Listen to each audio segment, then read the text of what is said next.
먹선비입니다. 셋째 날이 밝았습니다. 이른 아침 호텔 복도를 걷고 있습니다. 이렇게 일찍 어디를 갈까요? 조식을 먹으러 갑니다.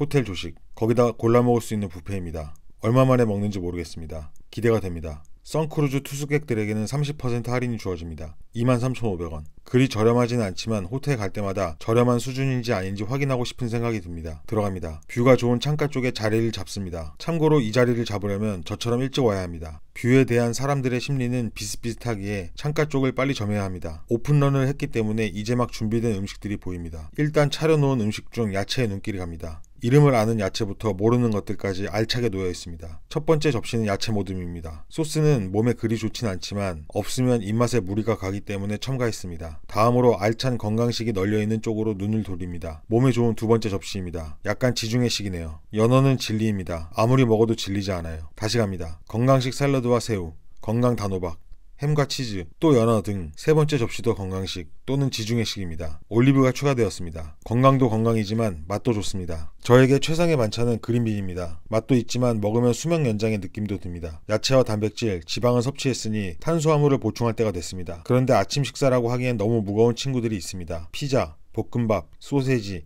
돼지고기, 감자튀김, 불고기 등 이렇게 무거운 음식들은 피합니다. 네 번째 접시입니다. 야채와 단백질을 보충한 후 탄수화물을 좀 섞었습니다. 맛있습니다. 오믈렛 속에 토마토 소스가 들어있습니다. 달콤한 맛이 좋습니다. 다섯 번째 접시는 요거트를 비롯한 디저트로 채웠습니다. 원래 빵을 먹지 않는데 이날따라 땡기더라고요. 전날 고생하면서 굶고 걸어서 그랬나 봅니다. 그래서인지 미쳤습니다. 폭주합니다. 먹지도 않던 빵을 미친듯이 달리다니. 이렇게 단 걸 먹었다니 편집하는 지금도 믿기지 않습니다. 어우, 그나마 에스프레소와 함께 먹기 때문에 안심된다는 정신승리를 합니다. 어찌됐든 풍족한 아침 식사를 마쳤습니다.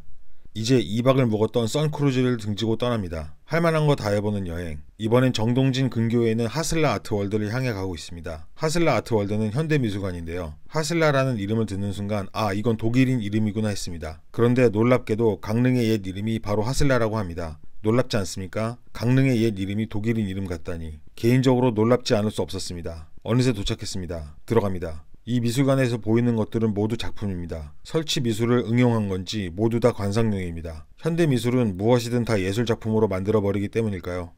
잘 모르겠습니다. 지금 보이는 이것도 작품인지 아닌지 아직까지도 모르겠습니다. 진짜 화장실인 건지 설치를 한 예술작품인지 규격화, 정량화를 해체시키는 현대예술은 왜 존재하는 걸까요? 해체를 시킨다면 판에다 그림은 왜 그리며 소품으로 설치는 왜 하고 사람들과 생각을 나누는 교류는 왜 하는 건지 모르겠습니다. 예술은 예술 그 자체를 바라보는 것이라는 말도 있는데 그 말은 또 아무거나 예술이 될 수 있다는 또는 예술은 아무렇게나 만들어도 된다는 말이 될 수도 있죠. 아무튼 잘 모르겠습니다. 예술을 정의하고 판단하는 것만큼 무의미한 일은 없다는 생각이 듭니다. 어쩌면 예술은 피노키오의 자라나는 코처럼 거짓말의 연속이라는 생각도 듭니다. 외부로 나가는 길이 화려합니다. 강렬한 빨간색. 이것도 작품입니다. 아무튼 밖으로 나오면 후련하고 시원한 바다 경치가 보입니다. 미술관 위에서 바라보는 경관이 매우 좋았습니다. 사진 찍기도 훌륭했고요. 이제 자리를 옮깁니다. 강릉에서 정동진 바다만 보고 가는 게 아까워서 두 번째 숙소로 이동합니다. 강릉 사근진 해변에 있는 펜션입니다. 스파 욕조와 룸마다 개별 바베큐 시설이 갖춰진 오붓한 펜션입니다. 가는 길에 홈플러스에 들립니다. 홈플러스는 어느 지역이나 규모가 비슷하다는 게 신기합니다. 바베큐를 위한 고기를 고릅니다. 고기 종류가 매우 많아요. 한참을 고민한 끝에 호주산 부채살과 미국산 갈비살을 선택합니다. 저를 위한 소주, 먹순이를 위한 맥주도 고르고요. 펜션에 도착했습니다. 방 안에 스파 욕조, 테라스엔 바베큐 시설이 있습니다. 사진으로 본 것보다 아담했습니다. 복층으로 되어 있는데 2층엔 정확히 침대만 이렇게 놓여 있습니다. 펜션 옥상에 올라가면 탁 트인 바다 뷰가 들어옵니다. 바다 전망은 언제 봐도 속을 후련하게 만들어줍니다. 그런데 바닷가 근처에서는 살짝만 높은 곳에 올라가도 매번 이런 훌륭한 전경을 볼 수 있는 것 같습니다. 자주 보면 좀 무뎌지는 것도 사실입니다. 저녁때가 되어 고기를 구울 준비를 합니다. 꽤 구색이 갖춰졌습니다. 기름, 소금, 고추장 등 꽤 훌륭하게 많은 것들이 갖춰져 있는 펜션입니다. 먼저 부채살을 올리고 갈비살을 올립니다. 고기는 언제나 진리입니다. 특히 비싸서 못 먹던 소고기,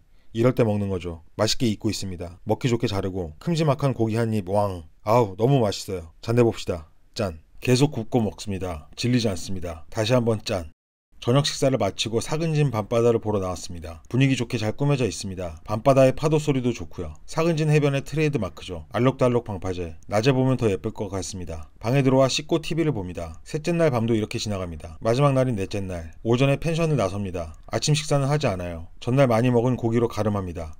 지금 가는 곳은 강릉의 명소인 오죽헌입니다. 율곡 이이의 어머니인 신사임당의 친정집으로 알려져 있죠. 입구를 지나 들어갑니다. 고즈넉한 분위기가 매우 마음에 듭니다. 개인적으로 여행을 할 때 한적하게 걷는 걸 좋아합니다. 지친 몸에 약간의 휴식을 주는 기분이 들어요. 마지막은 강릉시장 먹거리 투어로 결정했습니다. 시장 먹방은 여행에서 재미있는 요소입니다. 그래서 잘 알려진 음식을 먹으러 시장으로 향했습니다. 그런데 결론부터 말하자면 실망했습니다. 김치말이 삼겹살, 맛없고 비쌉니다. 정체 모를 맛이 납니다. 두 번째로 아바이 순대와 오징어 순대. 아바이 순대는 보통의 순대 파는 식당에서 흔히 먹을 수 있는 순대였고요. 오징어 순대는 거의 처음 먹어봤는데 그저 그랬습니다. 두 번은 먹지 않을 것 같아요. 세 번째는 고로케였는데요. 일단 이것저것 종류가 많아서 고르기 힘들었습니다. 그래서 느끼한 것 하나, 안 느끼한 것 하나를 선택하기로 합니다. 치즈 고로케와 김치 고로케. 결론. 둘 다 너무 느끼해요. 느끼한 걸 꽤 잘 먹는 저도 먹다가 남겼습니다. 해도 너무했습니다. 이로써 시장 먹방 투어는 실망으로 끝났습니다. 유튜브나 블로그의 내용들을 너무 신뢰하면 안 된다는 걸 깨달았습니다. 어떻게 보면 그만큼 값진 경험을 했다고도 볼 수 있겠네요. 3박 4일의 여행을 모두 마치고 귀가합니다. 강릉 정동진에 가서 할 만한 것들 다 해보는 여행. 오랜만에 하는 여행이었는데 말 그대로 웬만한 것들을 다 갔고 다 해봤기 때문에 뿌듯하고 뜻깊은 여행이었다는 생각이 듭니다. 국내 여행으로서 강릉 정동진은 꽤 가볼 만한 곳인 것 같다는 생각이 듭니다. 좋은 경험을 하고 지친 몸으로 서울에 돌아왔습니다.